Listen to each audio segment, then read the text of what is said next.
G'day, Jeff. How are you? I'm doing well, Glenn. How are you? Doing really well. I'm so excited to be chatting with you. This is a movie that I walked out of thinking this is my favorite Blumhouse movie. Oh my gosh, that is ridiculously high praise. I don't think it's even close to my favorite Blumhouse movie, but I am beyond flattered. Thank you so much. Yeah, I mean, it's a movie that I think is full of love, and I get the impression it's made by someone that spent a lot of their childhood wandering the video stores, particularly the horror section. Would that be accurate? Absolutely. I'm a pop culture fanatic. I love watching movies and TV shows. I collect comic books and action figures. I don't care at all about sports. I'm single, so clearly you're getting a picture of how I spend my time, and all those references show up in whatever I'm working on. Yeah, all right, let's talk about that. So how long has the story been with you? Ooh, that's a hard question to answer. So the genesis of Imaginary is threefold. When I finished Truth or Dare and Fantasy Island, I signed a first look deal with Blumhouse, and Jason Blum called me up and he challenged me to make a sort of a classic Blumhouse movie, family moves into a house, bump in the night kind of story, because, Truth or Dare and Fantasy Island are not those kinds of movies. And I love a challenge. And I had always wanted to make a movie about an imaginary friend because I'm very interested in subjectivity in storytelling. I like the idea of playing a game with the audience, having a dialogue with the audience, saying to them, I'm showing you something. Is it real? Is it not? Well, if it's not real, does it have real consequences? Like I think there's, I get such a rush out of that kind of filmmaking and communing with an audience in that way. And then the third point of inspiration honestly came from my co-writers, Greg Erb and Jason Ormland. I'd known Greg for a long time. I invited them to come into Blumhouse and talk about ideas, and they pitched an evil teddy bear idea. And so all three of those kind of came together and formed this movie. We wrote the script, and we developed it, honestly, for a couple of years, probably right around when the pandemic started. That kind of slowed things down, and it only came together very recently, and I'm thrilled with the movie that resulted. Yeah, you should be. When I said that I feel like there's a lot of heart in this, I'm guessing what I mean by that is I feel like this is taken straight out of the 80s and adapted for the now. Mm-hmm. Can you talk about some influences that you had when you were sort of deciding how it should look and the direction you should take? I mean, there's so many influences. All we do is talk about our influences when we're in pre-production on movies, pulling art and talking about stories and honestly asking our collaborators what they're influenced by. But for me, as a filmmaker, I always try to identify a couple touchstones for a film when I'm working on it. And the touchstones for Imaginary were certainly the original Poltergeist from 1982. And you'd be surprised, a more recent film, Guillermo del Toro's Pan's Labyrinth was another significant touchstone for us. Yeah, that's awesome. I picked up a little bit of it. Might just be me, but a bit of Hellraiser 2 in there. I kind of feel like that descent into hell kind of very almost, and a bit of Beetlejuice. I feel like this surrealism is, and it's rich and textured, and I love that. And what appealed to me about this is that it sort of teeters in between that PG-13 and R rating. I feel like it's a really nice middle ground, which is my favorite kind of horror.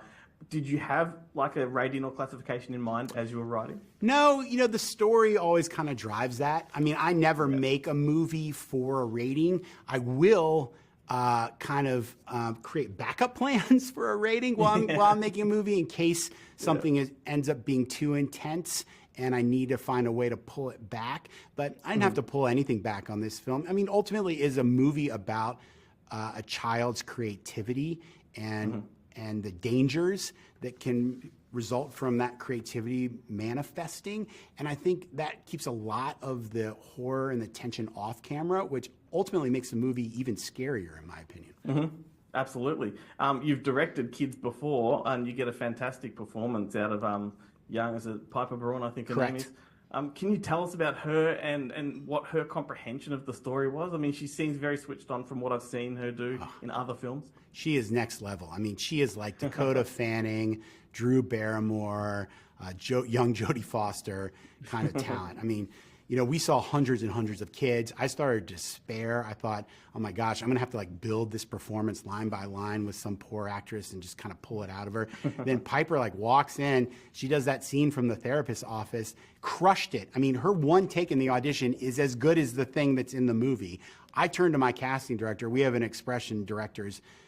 It comes from like old Hollywood. I don't know where I picked it up, but I picked it up. When someone just nails an audition, just nails it, you're supposed to turn to your casting director and you're supposed to say, get them in makeup. And what that means is like it's a vestige from old Hollywood studio system, meaning literally take this actor down to the lot, smack them with some makeup, and put them in front of a camera today. They are that good, right? Yeah, and I think I've said that twice in my career, and I said it with Piper. And honestly, I have directed a lot of kids. I think I'm pretty good at directing kids. I didn't have to use any of those tricks with Piper. She is so, as you said, switched on, just a next level talent. That therapist scene was incredible, and I kept trying to think, is this in camera? Are there tricks here? Like, I felt like a lot of it was in camera. Oh, yeah, and I'm not going to sell anyone out, but listen, some of the greatest adult actors, they've had long careers.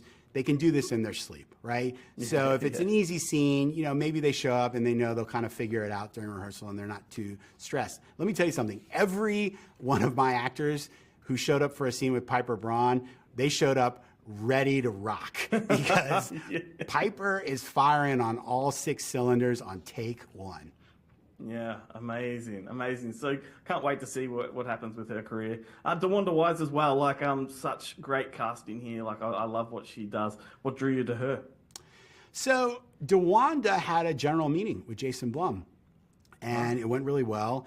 And they, Blum came to me and said, "What about DeWanda for Jessica?" And DeWanda and I've talked about this. At first, I was like, I'm not sure I see it. Like DeWanda brings so much strength to all of her roles, and I love her work. I was a fan of her before Jason even brought her up. I was like, but I'm not sure she's Jessica. I'm not sure she's the right fit.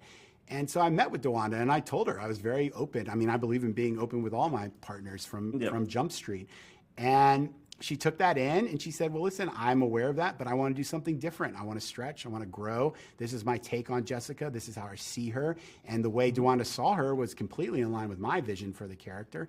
And I believe ultimately it's all about collaboration. Like I never cast the character, I cast the actor. So when I meet an actor who I think is right for the role, even if it's not exactly what I saw in my head, if I get a feeling, I just go with it because ultimately I want the character to be more than I could have ever imagined on my own. So I love it when someone comes on with a different take or mixes it up or changes my initial idea. And that's what DeWanda did. And she was just such a fantastic partner. She's an executive producer on the project. Every decision that we made, whether it involved her character or not, she was a part of. And I'm so grateful. This movie is as much hers as it is mine.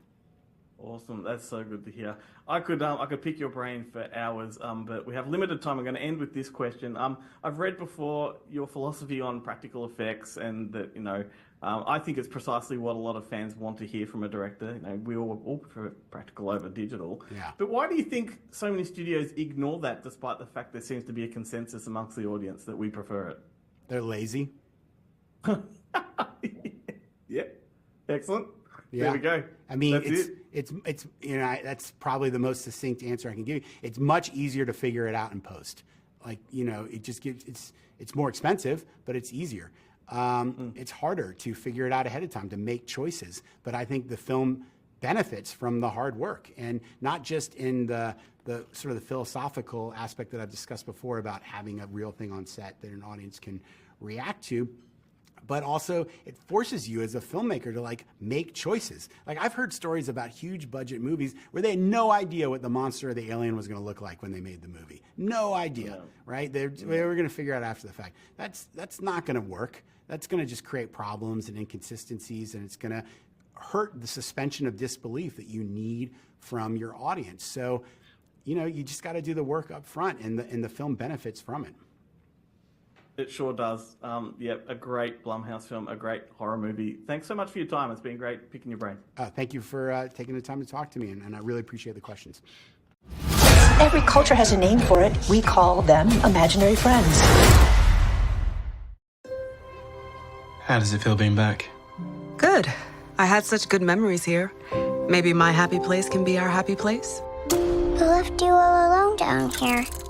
It was just my imagination. I'm playing a new game with Chauncey. The scavenger hunt list, that's fun. Chauncey says you're not allowed to play with us. Oh. Because you left him.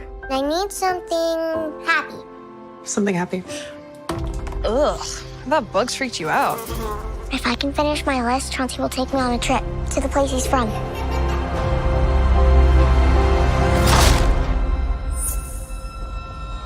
Something that hurts. Alice?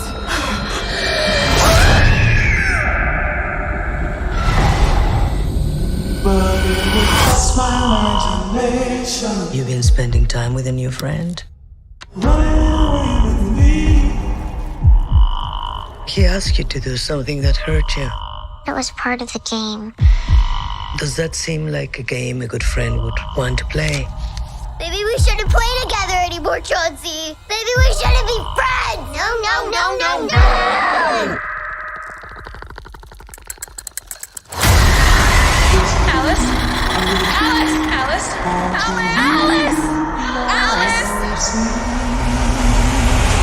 She's lost, but we're gonna find her. It was just my imagination. Every culture has entities that tether to the young. We call them imaginary friends. You were always playing with your imaginary friend. When the connection was severed, the entity becomes enraged. He says he's right behind you. But it was just my imagination. Can I hang out with your imaginary friend? He's not imaginary. He's not your friend.